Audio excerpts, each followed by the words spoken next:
حضرت علامہ مولانا قاری سیف النبی قادری صاحب کی مسجد میں رویت ہلال کمیٹی کی میٹنگ تھی.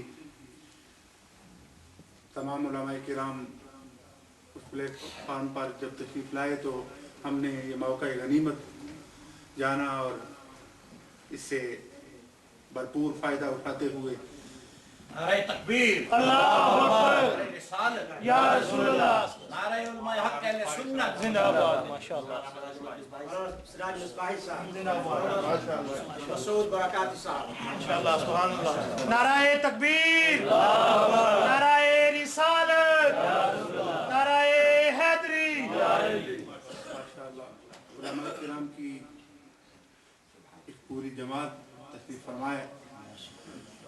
حضور نبی رحمت صلی اللہ علیہ وسلم کا فرمان اقدس ہے. حضور نے فرمایا جس نے میری امت کے عالم دین کو دیکھا، حضور کے قدمین شریفین کا صدقہ، حضور کے دین کی یہ برکت ہے.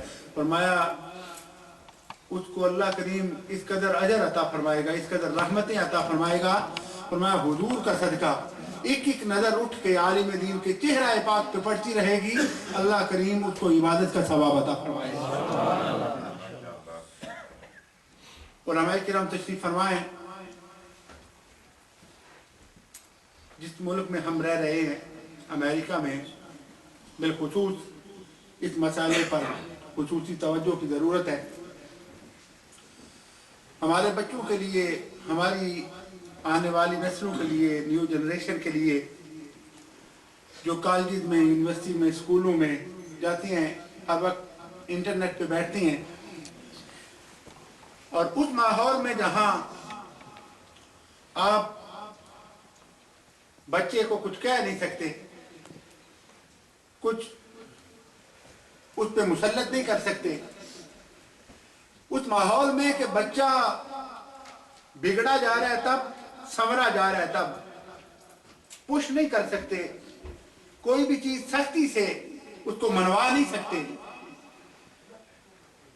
اور ہم اس بات کا شکوہ کرتے ہیں کہ ہماری نسلیں خراب ہو رہی ہیں، ہمارے بچے بگڑ رہے ہیں. اس چیز کا ایک ہی حل ہے کہ خود رسول اللہ کے دین سے وابستہ ہو جاؤ اور اپنی نسلوں کی تربیت کرو. جس بچے کی 5 سال 6 سال 10 سال کی عمر میں تربیت ہوگی، وہ کبھی بھی 18 سال کے بعد اپنے باپ کے سامنے کھڑا نہیں ہوگا، اکڑے گا نہیں، جواب نہیں دے گا.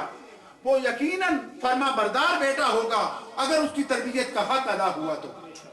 اور ان مسائل پر ان بچوں کو یہ سمجھاؤ کہ حلال کیا ہے، حرام کیا ہے، اچھا کیا ہے، برا کیا ہے، مسلمان کیا ہے، کفر کیا ہے، ایمان کس چیز کا نام ہے اور رسول اللہ کی غلامی کس بات کا نام ہے. حضور کا فرمان ہے، حضور نے فرمایا اپنی نسلوں کو، اپنی اولادوں کو میری محبت سکھاؤ. کون سکھائے گا؟ جس کا اپنا کوئی تعلق نہ ہوا علیہ باللہ مسجد کے ساتھ، مدرسے کے ساتھ، قرآن کے ساتھ، حضور کی ذات بابرکات کے ساتھ. اولاد کی تربیت وہی کر سکے گا جو خود رسول اللہ کے دین سے وابستہ ہوگا، جو خود علماء دین کے پاس بیٹھنے والا ہوگا، جو خود دیندار بنے گا. اس بات کی بڑی ضرورت ہے. اور پھر یہ جو فتنہ قادیانیت ہے، اس پر نہایت توجہ کی ضرورت ہے. ہمارے بندے یہ سمجھتے ہیں کہ یہ بھی شاید کوئی کسی فروعی اختلاف کا نام ہے کہ وہ مرزائی ہے. یہ ان کی بلڈنگوں پر بھی، ان کے جو مابدانے ہیں ان پہ بھی کلمہ لکھا ہوتا ہے. اخبارات میں جو ان کے اشتہارات آتے ہیں ان پہ بھی کلمہ لکھا ہوتا ہے. کلمہ تو وہ بھی پڑھتے ہیں. اگر آپ ان کے عقائد کو ایک بار سن لیں، رونگٹے کھڑے ہو جائیں. تو مرزائیت کے عقائد کیا ہیں؟ ذی شعور بندہ سن نہیں سکتا. جو بندہ آپ کے سامنے اللہ کو گالی دے، رسول اللہ صلی اللہ علیہ وسلم کو گالیاں دے، اہل بیت نبوت کو گالیاں دے، اصحاب رسول کو گالیاں دے، جو کہے ازواج مطہرات میری بیویاں ہیں، علی عالم باللہ، صحابی وہ نہیں، نعوذ باللہ، ابو بکر و عمر حقیقی صحابی وہ ہیں جو میرے پاس بیٹھتے ہیں. علی اعظم باللہ وہ جو کہے نقل کفر کفر نباشد کہ محمد رسول اللہ صلی اللہ علیہ وسلم کو صرف 14,000 موجے ملے اور مجھے لاکھ سے زیادہ موجے ملے ہیں. آج کے اس ماحول میں آج کے اس دور میں بچے کالجز میں جاتے ہیں اسکول میں جاتے ہیں. اگر تیرے بیٹے کو یہ پتا ہوگا کہ حقیقت کیا ہے, کفر کیا ہے, اسلام کیا ہے, جھوٹ کیا ہے, سچ کیا ہے, کبھی بھی پھسلے گا نہیں, کبھی بھی گمراہی کا شکار نہ ہوگا.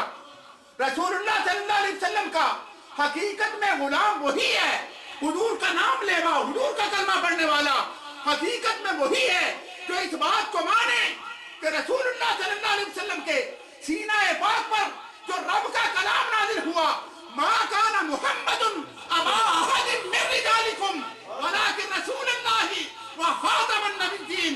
اور پھر حضور فرمائے انا خاتم النبیین لا نبی بعدی. حضور فرمائے اگر میرے بعد نبی آنا ہوتا تو عمر نبی ہوتا. اور میں نے جمعے کے خطبے میں یہ بات تفصیل کے ساتھ کہی تھی, نبی اکرم صلی اللہ علیہ وسلم کے بعد کسی بھی معنی میں, وہ دلی معنی میں, وہ کسی معنی میں کسی کو وہ پھنساتی ہیں کہ نہیں یہ ختم کا معنی تو مور ہے, یہ خاتم اور خاتم کا معنی کو ہم اچھی طرح سمجھتے ہیں. رسول اللہ صلی اللہ علیہ وسلم کے بعد کسی بھی معنی میں. اور میرے امام کو جب پوچھا گیا محدث مجدد مفت فرمایا یہ سارا کچھ ہونے کے لیے مسلمان ہونا ضروری ہے, جو مسلمان ہی نہیں ہے وہ کچھ بھی نہیں ہو سکتا. تم مجدد اور محدث کی بات کیسے کرتے ہو جو انسان کہلانے کے قابل نہیں ہے. اور آفرین ہے علماء اہل سنت, آفرین ہے کہ اپنے اپنے زمانے میں ان علماء اہل سنت نے سینوں پہ گولیاں کھائیں, رسول اللہ کی نبوت پہ ڈاکہ نہیں ڈلنے دیا. رسول اللہ صلی اللہ علیہ وسلم کے نام پاک پر اور تحریک تحفظ ختم نبوت گواہ ہے علامہ عبدالستار نیازی, حضرت امام شاہ احمد نورانی صدیقی, حضرت مفتی اعظم پاکستان حضور سیدی و مولائی حضور سید ابو الحسنات شاہ قادری رحمت اللہ علیہ, حضرت صاحبزادہ سید مفتی خلیل احمد قادری رحمت اللہ علیہ, مسجد وزیر خان کے حدیث حضرت علامہ مختار احمد نعیمی بدایونی رحمت اللہ علیہ, اور میرے استاد گرامی حضرت علامہ شیخ العزیز حافظ محمد عالم محدث سیالکوٹی رحمت اللہ علیہ اپنے اپنے زمانے میں قسم اللہ کی رسول اللہ کے غلاموں نے جب حضور کے نام پاک پر علامہ عبدالستار خان نیازی کو جب ملٹری کورٹ میں پیش کیا گیا, 10 بندوں کو سزائے موت ہوئی,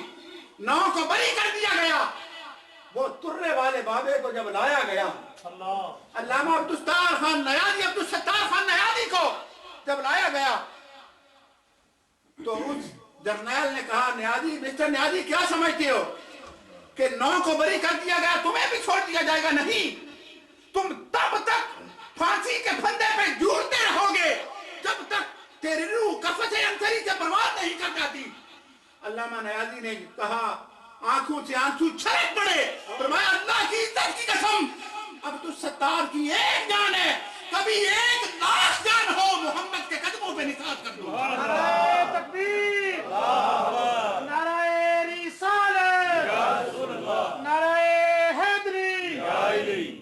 اور وہ علامہ عبدالستار خان نیازی جنہوں نے جب مسٹر ظفر اللہ وزیر خارجہ تھا پاکستان کا, پروگرام بنا پنجاب یونیورسٹی میں آنے کا, علامہ نیازی نے کہا اگر اس کا قدم, کیونکہ اس وقت یہ طالب علم رہنما تھے, فرمایا اگر پنجاب یونیورسٹی میں اس کا قدم پڑا میں رسول اللہ کے نام پاک کی قسم کھا کے کہتا ہوں کہ پنجاب یونیورسٹی کو آگ لگا دی جائے گی, پنجاب یونیورسٹی کو آگ لگا دی جائے گی.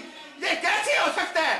وزیر خارجہ ہو یا کچھ بھی ہو, اور وہ بوڑھے بابے سینکڑوں علماء کے استاد حضرت قاری محمد عثمان صاحب تشریف فرمائے, حضرت سید ابو الحسنات شاہ صاحب رحمت اللہ علیہ کو